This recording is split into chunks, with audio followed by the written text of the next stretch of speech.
এই ভিডিওতে দেখাবো লেস দিয়ে গলায় তৈরি অসাধারণ একটি ভিডিও। সেটার জন্য আপনারা পুরো ভিডিওটা দেখতে থাকুন।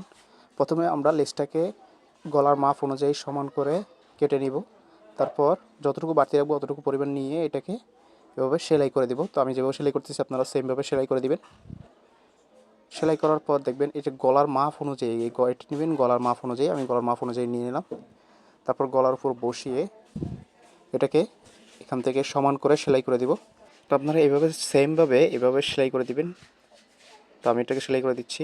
আপনি যদি আমার পেজে নতুন হয়ে থাকেন আমার পেজটি ফলো করে দেবেন, ইউটিউব থেকে দেখে থাকলে চ্যানেলটি সাবস্ক্রাইব করে দেবেন। তারপর আমরা একে সমান করে যে বাড়তিটুকু রাখছিলাম গলার নিচের পার্টে এতটুকু পরিমাণ আমরা এটাকে সেলাই করে দেব। সেমভাবে সেলাই করে দেব।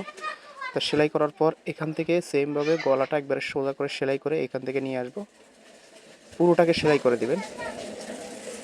তো এই সেট কমপ্লিট সেলাই হয়ে গেছে। এখন আমরা এই সাইডের যে সেলাইটা আছে এটাও সেমভাবে সেলাই করে দিব। তো আমি এটাও সেমভাবে সেলাই করে দিচ্ছি। আপনারা কোনাটা ভালো করে বসিয়ে নেবেন। দেখা যায় কোনাটা ভালো করে না বসলে দেখতে সুন্দর হবে না। কোনাটা বসানো কমপ্লিট। তারপর আপনারা এখানে সেমভাবে পুরোটা সেলাই করে দিবেন। আমি আবারও বলছি, আপনি যদি আমার পেজে নতুন হয়ে থাকেন আমার পেজটি ফলো করে দিবেন, আর ইউটিউব থেকে দেখে থাকলে চ্যানেলটি সাবস্ক্রাইব করে দিবেন এমন নতুন নতুন ভিডিও পেতে। তো আমার দেখেন কমপ্লিট হয়ে গেছে। তো খুব সহজেই আপনারা অসাধারণ এই গলার ডিজাইনটি তৈরি করতে পারবেন। ভিডিওটি ভালো লাগলে লাইক, কমেন্ট, শেয়ার করে দেবেন অন্যদের মাঝে। ধন্যবাদ সবাইকে।